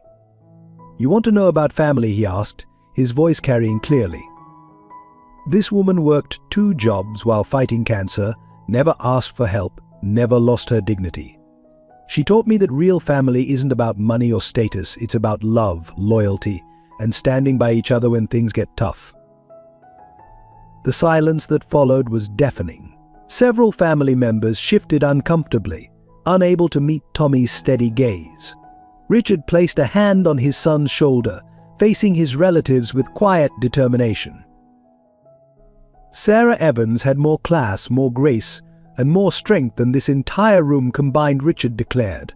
Our son is heir to both her legacy and mine. If any of you have a problem with that, the door is right there. Victoria made one last attempt. The board of directors will never accept this. Think of the shareholders, the company image. Richard's smile was cold. The board has already been informed. They've seen Tommy's work with the homeless outreach program, his ideas for socially responsible development. They're quite impressed with his unique perspective on community investment. The confrontation marked a turning point. Some family members stormed out, muttering about lawyers and challenges. Others, surprisingly, approached Tommy later, curious about his experiences and ideas. A few even apologized for their initial judgment. As the evening wound down, Richard found Tommy in James Hawthorne's old study, looking at the family portraits on the wall. I'm sorry you had to face that, Richard said quietly. Tommy shook his head. Don't be. Mom always said that how people treat you says more about them than about you. He touched the photograph in his pocket, his talisman, his connection to Sarah's strength. Besides, we faced worse than a room full of angry rich people, haven't we? Richard smiled, recognizing the steel in his son's voice, the same strength that had helped him survive the streets, that had led him to return a stolen wallet, that had allowed him to open his heart to a father who had been absent for so long. Your mother would have loved seeing you stand up to them, Richard said. She never let anyone make her feel small either. Together, they looked out the study window at the gathering dusk. The Hawthorne estate stretched before them, its manicured lawns and careful landscaping a symbol of the privilege Tommy had entered. But it was his experiences on the streets, his mother's lessons in dignity and compassion, that would truly shape how he used that privilege. The confrontation with the family had been inevitable, a necessary battle in their ongoing journey. In standing their ground together, father and son had declared not just their legal connection, but their shared commitment to changing what the Hawthorne name would mean for future generations. The discovery came in an innocuous manila envelope, delivered to Richard's office by a retiring social worker who had recently found it while cleaning out old files. Inside were documents that would shake both Tommy and Richard to their core paperwork for an adoption that never happened. As they sat in Richard's office reviewing the documents, the tragic story unfolded. 6 months after Sarah's death, when Tommy was 8, a couple named David and Marie Anderson had wanted to adopt him. They were teachers, kind and stable, with a small house in a good neighborhood. More importantly, they had known Sarah Marie had been a regular at the diner where she worked. "I remember them," Tommy whispered, his hands trembling as he held their photograph. "They used to bring me books when they visited the foster home. Mrs. Anderson taught me to play chess." His voice cracked. "Then they just stopped coming." The rest of the documents revealed why. The Andersons' application had been perfect, their home study exemplary. Tommy had even started weekend visits with them, the first steps toward permanent placement. But then something had gone wrong. "No," Richard breathed, his face ashen as he read further. "No, no, no." His hands shook as he reached the crucial document, a letter from Hawthorne Industries' legal department to the adoption agency, expressing concerns about the Andersons' financial stability. The irony was brutal. Richard's own company, acting on standard procedures for vetting potential adoptive parents in cases where they had teaching contracts with Hawthorne-funded schools, had flagged the Andersons as a financial risk. The adoption agency, not wanting to challenge a powerful corporation, had quietly steered them toward another child. "They were going to be my family," Tommy said quietly, his voice hollow. "I would have had a home, gone to school, had a normal life. But your company, He couldn't finish the sentence. Richard felt physically ill. "I didn't know," he whispered. "The legal department handles thousands of background checks. I never saw. I never knew," but the excuses sounded hollow even to his own ears. His company, his responsibility. The documents showed more. The Andersons had fought for Tommy, trying to challenge the assessment, but going up against Hawthorne Industries' legal team had cost them their savings. Eventually, heartbroken, they'd had to withdraw their application. Tommy got up abruptly, moving to the window. The city sprawled below, indifferent to the pain unfolding above. "All those years in foster homes," he said, his voice tight with suppressed emotion. "All the abuse, the running away, living on the streets. It could have been different." Richard stood helplessly, wanting to comfort his son, but knowing he had no right.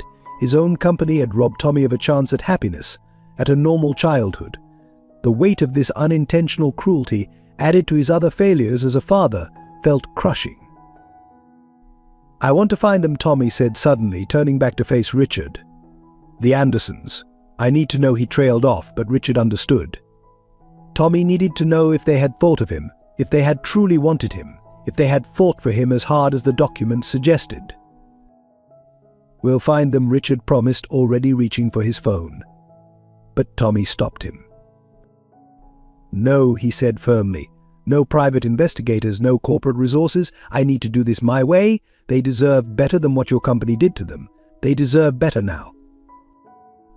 The irony wasn't lost on either of them that Richard's wealth and power, which he now wanted to use to make amends, had been the very thing that had destroyed Tommy's chance at a family years ago. As Tommy left the office, clutching the Andersons' old photograph, Richard watched him go with a heart heavy with fresh guilt. He had told himself that he couldn't change the past, only make the future better. But now he understood that the past wasn't just about his personal failures, it was about a system he had helped create, one that valued financial metrics over human hearts. In his pocket, Tommy touched his mother's photograph, his anchor in emotional storms. "I would have never forgotten you," he whispered to Sarah's image. "Even with them, I would have kept you in my heart." Somehow he felt she would have understood. After all, she had taught him that love wasn't about possession, but about wanting the best for those you care about. The revelation of Hawthorne Industries' role in Tommy's lost adoption opportunity sent ripples through the company that grew into waves. Richard, driven by a mixture of guilt and determination, began digging deeper into his company's past practices. What he found left him devastated. The legal department's intervention in Tommy's adoption hadn't been an isolated incident. Over the years, Hawthorne Industries' stringent financial background checks had affected numerous adoptions, all under the guise of protecting educational standards in schools affiliated with the company. Richard discovered a pattern of unconscious cruelty masked as corporate due diligence. Teachers, social workers, and other modestly paid professionals had regularly been flagged as financial risks. When seeking to adopt, their applications quietly undermined by corporate assessments that valued bank balances over human potential. "Look at these numbers," Richard said one evening, spreading documents across his home office desk. Hundreds of potential adoptions affected. All these children, all these families. He ran his hands through his hair, a gesture of distress Tommy had come to recognize. Tommy picked up one of the files, reading about a nurse who had wanted to adopt siblings but was deemed financially unsuitable. "They probably thought they were doing the right thing," he said quietly. "Protecting children from potential poverty. They just didn't understand that love and stability matter more than money." The irony wasn't lost on either of them that Richard's wealth, which now allowed him to provide Tommy with every material comfort, had been built on policies that had denied other children the chance at loving homes. The very success he had achieved while absent from Tommy's life had contributed to the system that had failed his son. The investigation revealed more. Hawthorne Industries' influence extended beyond adoptions. Their real estate developments had repeatedly displaced low-income families. Their corporate policies had made it difficult for employees to balance work and family life, and their financial requirements had created barriers for small businesses trying to compete for contracts. "It's like a web," Richard said, staring at the evidence of his company's impact. "Every decision, every policy had consequences we never considered. While I was focusing on profits and growth, real people were being hurt." Tommy watched his father grapple with this reality, seeing the genuine anguish in his face. "You can't change what happened," he said, echoing words often spoken between them. "But you can change what happens next." The comment sparked something in Richard. He began working on a comprehensive overhaul of company policies, starting with the creation of the Sarah Evans Initiative, a program specifically designed to support adoptions by qualified candidates, regardless of their income level. But the changes didn't stop there. Richard established a review board that included Tommy and other individuals with direct experience of the system's failures. They began examining every aspect of corporate policy through the lens of human impact, rather than just financial metrics. The process wasn't smooth. Shareholders questioned the changes, executives resisted the new direction, and the legal department warned about potential risks. But Richard stood firm, supported by Tommy's first-hand understanding of how corporate policies affected real lives. But "I keep thinking about the Andersons," Tommy admitted during one particularly challenging meeting. "They were exactly the kind of parents a child needs: caring, committed, willing to fight for their kid. But our system only saw their bank account." The weight of responsibility settled heavily on Richard's shoulders. Each new discovery of past harm made him question everything he'd built, everything he'd been proud of. The empire he'd created while absent from Tommy's life had actively contributed to his son's suffering. "Your mother would have seen through it all," Richard said one night, looking at Sarah's photograph. "She always understood what really mattered. While I was building this company, she was building something far more important. She was raising a son who understood the difference between wealth and worth." Tommy touched his own copy of Sarah's photograph, a gesture that had become almost unconscious. "She used to say that mistakes don't define you, it's what you do after you realize you've made them that matters." As father and son worked together to reshape Hawthorne Industries, they began to understand that their personal journey of reconciliation was intertwined with a larger mission of corporate redemption. The company that had inadvertently caused so much pain could become a force for positive change, but only if they were willing to acknowledge its past failures and commit to a new way forward. The emotional breakdown came unexpectedly, weeks after discovering the Andersons' story. Tommy had been helping to review more corporate files when he found a photograph of himself at 8 years old, attached to the adoption agency's original paperwork. The sight of his younger self, thin, scared, but still holding on to hope, shattered the emotional walls he'd carefully built. "I did everything right," he whispered, his voice cracking. "I was polite, I kept my room clean, I got good grades. I thought if I was perfect enough, someone would want me." The photograph trembled in his hands. But it didn't matter. Nothing I did mattered. Richard, witnessing his son's pain, moved to comfort him, but Tommy jerked away. Years of suppressed emotion erupted like a volcano. "Don't touch me," he shouted. "You don't get to comfort me about this. Your company, your money, your precious reputation, it all worked together to keep me alone." The breakdown had been building for months, perhaps years. Every discovery about the past, every revelation about how close he'd come to having a different life, had added another crack to Tommy's carefully maintained composure. Now, everything was spilling out at once. "I used to dream about them, Tommy continued, pacing the office like a caged animal. "And the Andersons. I didn't know why they stopped coming, so I made up stories. Maybe they had an accident. Maybe they moved away. I never imagined it was because some corporate algorithm decided they weren't good enough." Richard stood helplessly, watching his son unravel. Every word was a justified accusation, every tear a testament to his company's cold efficiency, valuing profits over people. "Tommy, please." Please what? Tommy rounded on him. "Please forgive you? Please understand. Do you understand what it's like to sleep in abandoned buildings at 11 years old? To dig through dumpsters for food? To wonder every single day what you did wrong to make everyone leave you?" The photograph fluttered to the floor as Tommy's legs gave out. He slid down the wall, wrapping his arms around his knees like he used to do in foster homes when things got too overwhelming. "Mom died thinking I'd be taken care of," he sobbed. "She trusted the system, and the system was rigged against kids like me from the start." Richard knelt beside his son, not touching, just present. "You're right," he said quietly. "About all of it. I built a company that hurt people hurt you, and no amount of money or privilege now can undo that damage." Tommy pulled out his mother's photograph, so worn now the edges were soft. "She used to tell me that everything happens for a reason," he said, his voice hollow. "But what possible reason could there be for all of this? What good came from any of it?" They sat in silence for a long moment, the weight of past trauma filling the room. Finally, Tommy spoke again, his voice barely a whisper. "The worst part is, I still love them. The Andersons, I barely remember them, but I love them for trying, for wanting me when no one else did." Richard watched his son struggle with emotions too big for any heart to hold.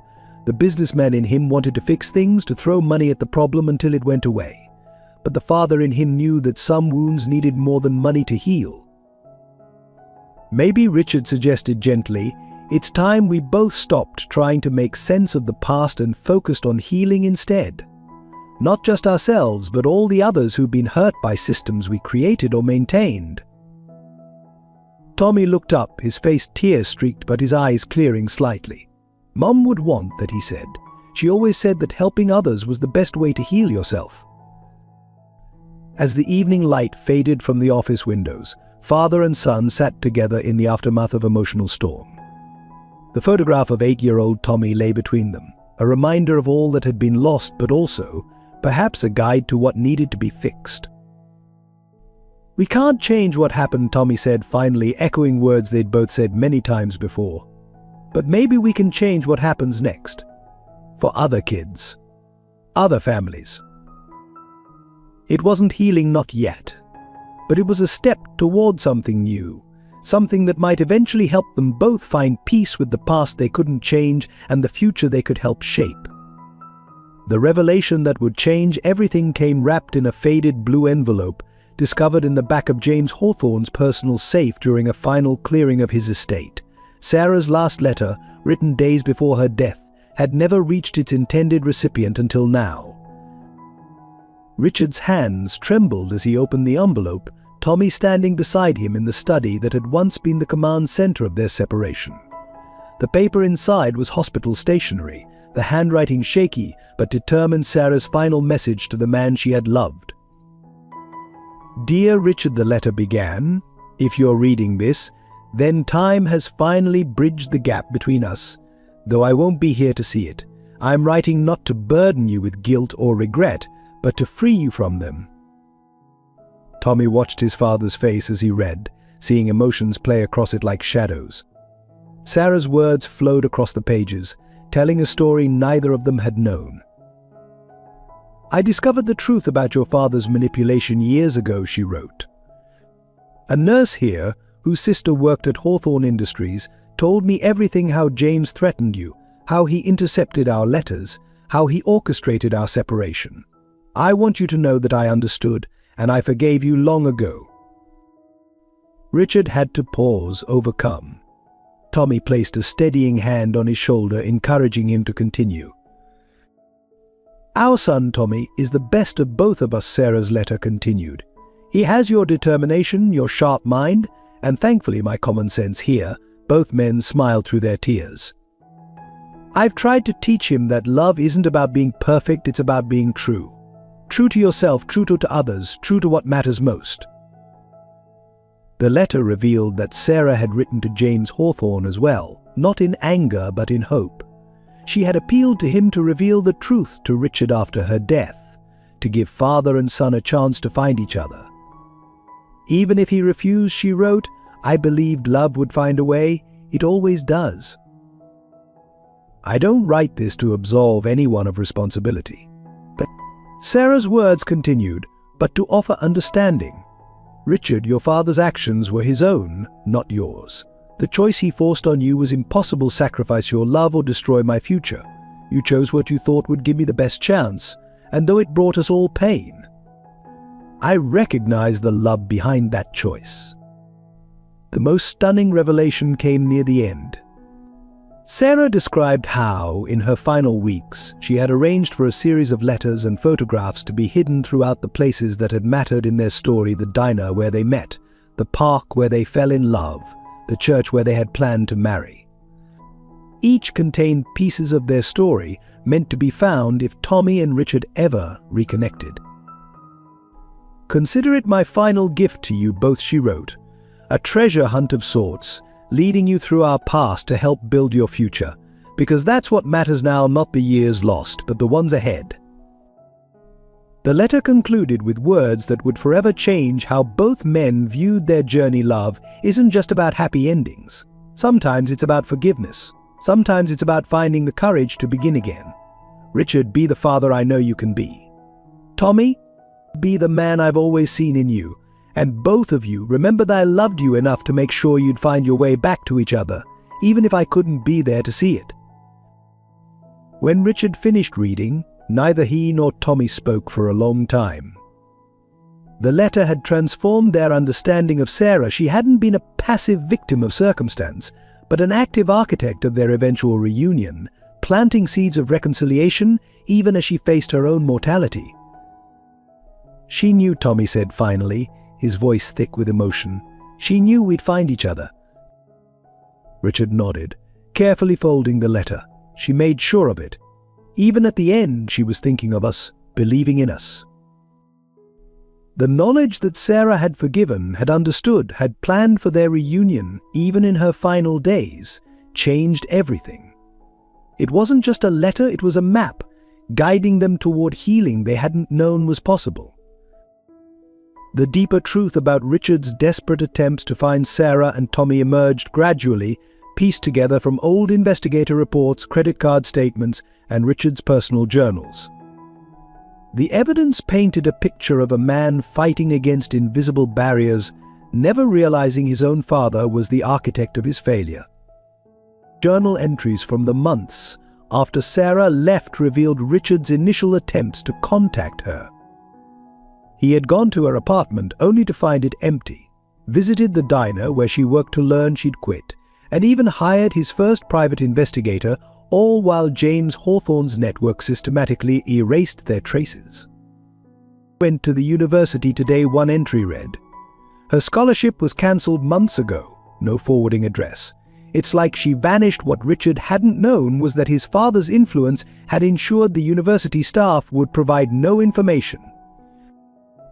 The credit card statements told their own story: payments to multiple investigation agencies, travel expenses to different cities following false leads, donations to organizations that helped single mothers, all in hopes of finding some trace of Sarah. Each attempt had been quietly neutralized by James's careful manipulation. I found evidence of at least 20 separate investigations, Tommy said, reviewing the documents.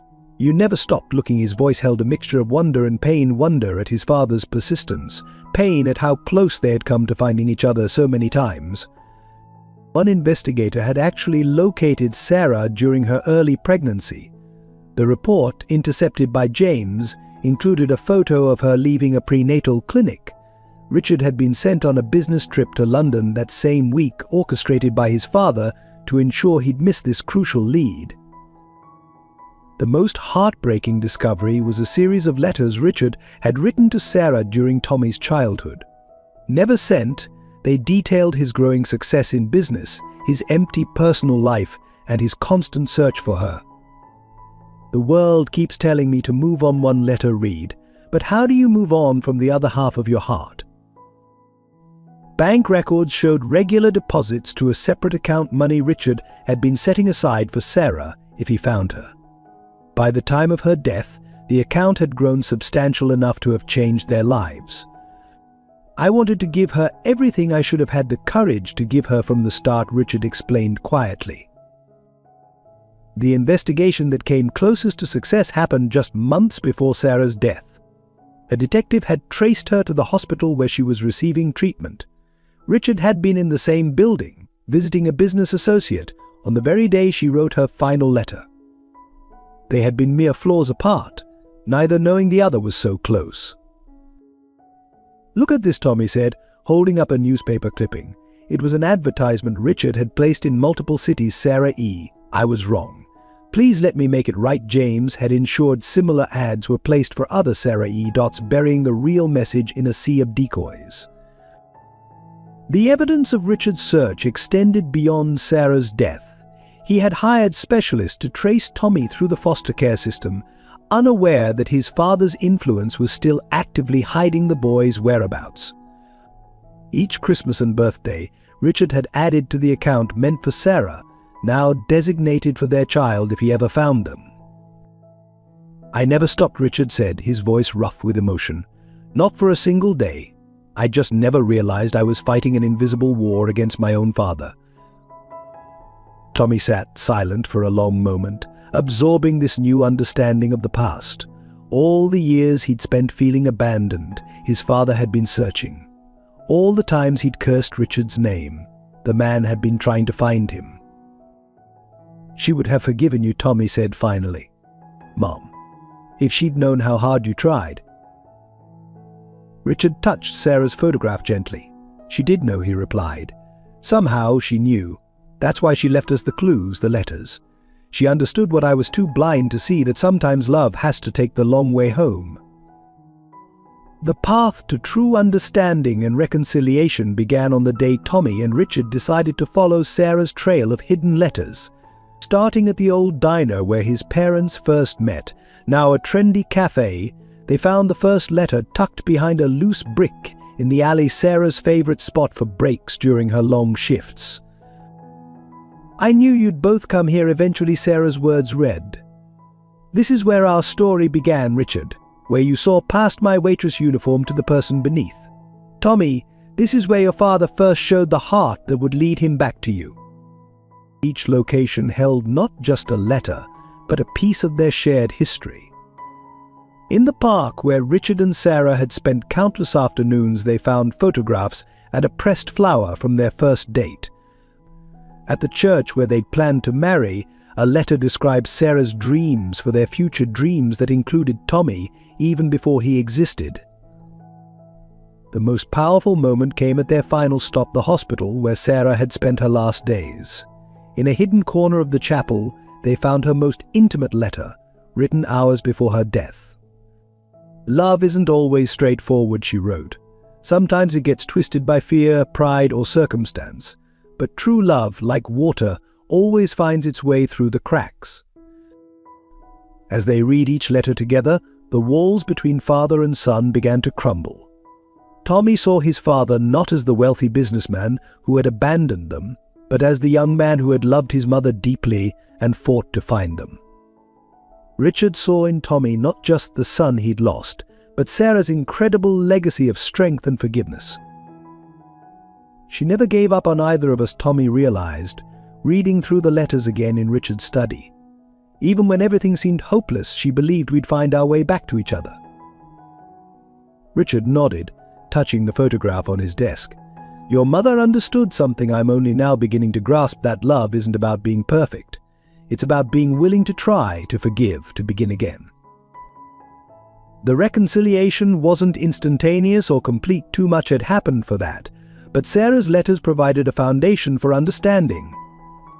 They showed both men that their pain, their mistakes, and their journey back to each other had been part of a larger story, one written in the language of love and forgiveness. One evening, as they added Sarah's letters to the memory box they now shared, Tommy turned to his father. "Mom used to say that understanding comes when you're ready for it," he said. "I think I finally understand what she meant." Richard met his son's eyes, seeing in them the same wisdom that had drawn him to Sarah all those years ago. What did she mean? "That sometimes things fall apart so they can come back together stronger," Tommy replied. "Like us." The understanding between them now went deeper than DNA, deeper than shared loss or rediscovered connection.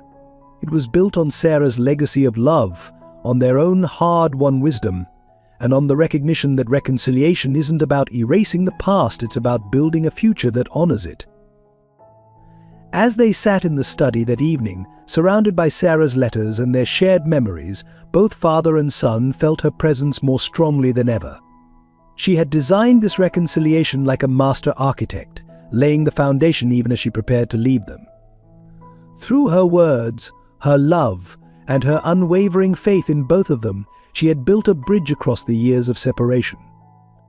The idea for Sarah's foundation was born during a late-night conversation between Tommy and Richard as they reviewed more files documenting how corporate policies had affected families like the Andersons.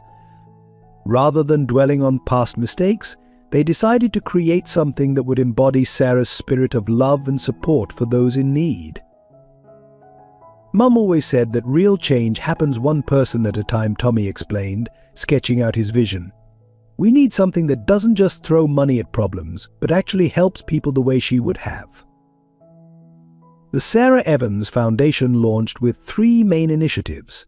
The first, inspired directly by Sarah's story, provided support for single parents pursuing education while raising children. The program offered not just financial assistance, but also practical help, childcare, mentoring, and flexible study options. The second initiative, drawing from Tommy's experiences, focused on reforming the foster care and adoption systems.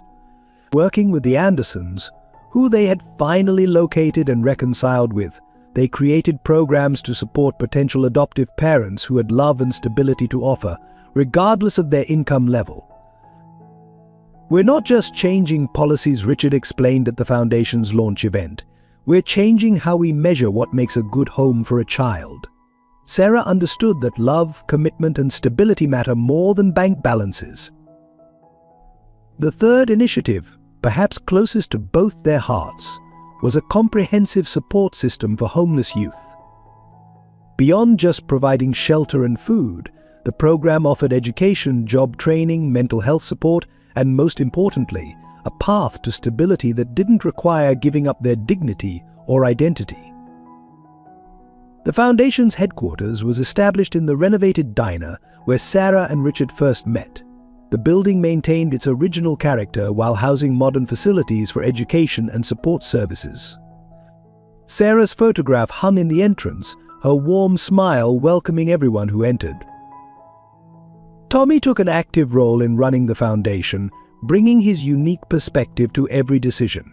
His street experiences proved invaluable in designing programs that would actually work for people in need, not just look good on paper. My mother taught me that everyone deserves a chance to rebuild their life, Tommy told reporters at the opening ceremony. But sometimes people need more than just a chance. They need someone to believe in them, to stand by them while they find their way. Richard, watching his son address the crowd, saw Sarah in every gesture, every passionate word. The foundation became their way of honoring her legacy while healing their own wounds. Each life they touched, each family they helped keep together, felt like a tribute to the woman who had never lost faith in love's power to transform lives. The foundation's first year exceeded all expectations. Dozens of single parents completed their education, numerous children found permanent homes with loving families who might have been overlooked by traditional metrics, and hundreds of homeless youth found paths to stability and growth. But perhaps the most meaningful success came in the small moments when a young single mother graduated from college, her child watching proudly when a former street kid returned as a volunteer mentor when families torn apart by poverty found their way back together with the foundation's help.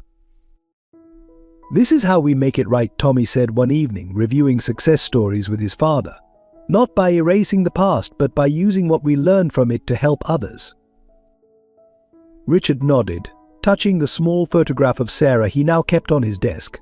"She would have loved this," he said softly. Using business resources to support the kind of personal, hands-on help she always believed in.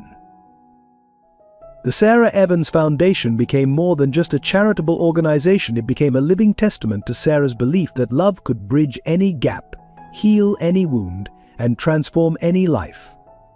Through it, Tommy and Richard found not just a way to honor Sarah's memory, but a shared purpose that strengthened their own healing bond. The connection to Tommy's past came full circle on a snowy December morning, 5 years after his reunion with Richard. During a routine visit to one of the foundation's medical clinics, a young doctor caught his attention. There was something familiar about her determined stance, about the way she interacted with homeless patients with such understanding and respect. "Tommy Evans," she called out as he was leaving. "I wasn't sure at first, but it has to be you." She stepped forward, and suddenly Tommy was transported back to that cold night in the abandoned warehouse. "I'm Emily Carter. You saved my life when I was 8 years old." The recognition hit him like a physical force. The terrified little girl he'd protected from abuse had grown into a confident young woman, her white coat a symbol of how far she'd come from that desperate night. "After you intervened," Emily explained over coffee, "I was placed with a foster family who actually cared. They adopted me the following year." She pulled out an old newspaper clipping about the incident, carefully preserved. "I never knew your name until I saw you in the news with your father. I've been hoping to find you ever since." Emily had followed Tommy's story in the media, but had waited until now to make contact, wanting to establish herself first.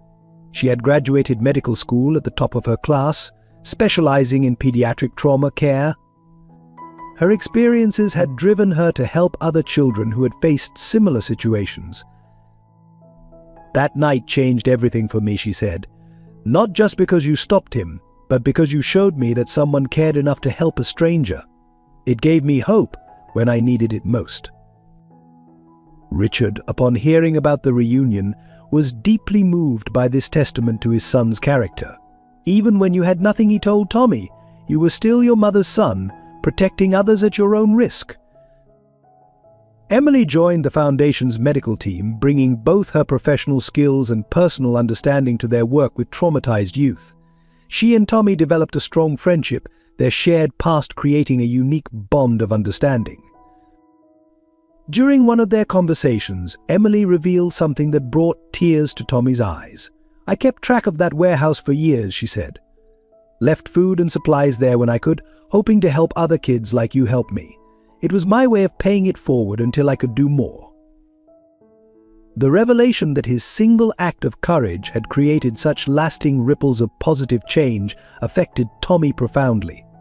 It reinforced his belief in the Foundation's mission and the importance of individual actions in changing lives. Together, Tommy and Emily developed a new program within the Foundation, focusing specifically on providing medical care and support to children escaping abuse. They named it Sarah's Angels, in honor of Tommy's mother, whose spirit of protection and love had lived on through her son's actions that night.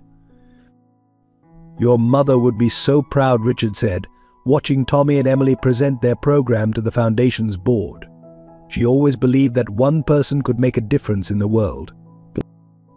Emily's presence in their lives became a powerful reminder that no act of kindness, no matter how small it might seem at the time, is ever wasted. Her success story inspired others in the Foundation's programs, showing them that trauma and hardship didn't have to define their futures. Sometimes, Tommy reflected, looking at the old newspaper clipping Emily had kept, we don't realize how far the ripples of our actions will spread. He touched his mother's photograph in his pocket, a gesture that had become almost unconscious over the years. Mom used to say that love was like throwing a stone in a pond. You might not see all the ripples, but they're there. The reunion with Emily brought their story full circle, proving that even in the darkest moments of his life, Tommy had carried forward his mother's legacy of love and courage. It was a powerful reminder that sometimes the people we help return to help us understand the true impact of our choices. 10 years after Tommy and Richard's chance encounter on that cold city street, they stood together at Sarah's grave on a bright spring morning. The marble headstone, now surrounded by flowering plants they regularly maintained, bore a new inscription: love finds a way through time, through pain, through healing. The Sarah Evans Foundation had grown beyond their wildest dreams, helping thousands of families and children find their way to better lives. But more importantly, father and son had finally found their own path to healing, guided by Sarah's enduring love and wisdom. "I think she knew," Tommy said, placing fresh flowers beside the headstone. Even at the end, she knew everything would somehow work out. He touched the worn photograph in his pocket, his constant connection to her through all these years. Richard nodded, his hand resting on his son's shoulder. "Your mother saw possibilities where others saw only problems. She understood that love was stronger than any obstacle. Even time itself, the years had softened his features, grief and guilt gradually replaced by peace and purpose." The Foundation's latest project was perhaps their most meaningful, a comprehensive support center built on the site of the abandoned warehouse where Tommy had once sought shelter. The building, modern and welcoming, housed medical facilities staffed by Emily, educational spaces, and support services for struggling families. Full circle, Tommy mused, thinking of how many lives had been touched, how many families had been helped. The scared, homeless boy he'd once been would never have imagined this future, not just the material success, but the deep sense of purpose and belonging he'd found. Richard had changed too, transformed by love and redemption. The ruthless businessman had given way to a compassionate leader who understood that true wealth lay not in profit margins, but in the lives they could help change. His office walls, once covered in business awards, now displayed photos of families they'd helped, letters of gratitude, drawings from children who'd found hope through their programs. Together, they'd created something that honored Sarah's memory in the most meaningful way possible by continuing her legacy of love, understanding, and unwavering faith in human potential. The Foundation wasn't just an organization, it was a living testament to the power of forgiveness and the possibility of redemption. Mum used to say that everyone deserves a second chance, Tommy said, adjusting the flowers on her grave. She gave us both ours even after she was gone. Richard smiled, remembering Sarah's final letters, the trail of hope she'd left for them to follow. She never lost faith in either of us, he agreed. Even when we'd lost faith in ourselves, As they turned to leave the cemetery, the morning sun caught the gold lettering on the headstone, making it shine. Behind them, Sarah's smile in the photograph seemed to glow with approval, watching over the family she'd never stopped believing in. They walked together toward their waiting car, father and son, their shadows merging in the morning light. The past couldn't be changed, but they had learned to build something beautiful from its ruins. Sarah's love had found a way, just as she'd always believed it would. "Ready for the board meeting?" Richard asked, though they both knew he meant more than just the day's agenda. Tommy nodded, touching the photograph one last time. "Ready," he replied. "We've got work to do, people to help, lives to change." Just as Sarah would have wanted, just as she'd known they would. Their story wasn't just about reconciliation anymore, it was about transformation, about the endless possibilities that open up when love finds its way home. Through Sarah's legacy, they had not only healed their own wounds but had created a way to help others heal theirs. The end was really just another beginning. If this story touched your heart, we'd deeply appreciate your support. Share your thoughts in the comments below. What moments resonated with you most? How did Sarah's enduring love and faith impact you? Subscribe to join our community of storytellers and story lovers, and share this tale of redemption with friends and family who might need its message of hope. Your likes and engagement help us continue creating meaningful content that reminds us all that love truly finds a way. Together, let's spread more stories that celebrate the power of forgiveness, second chances, and unconditional love.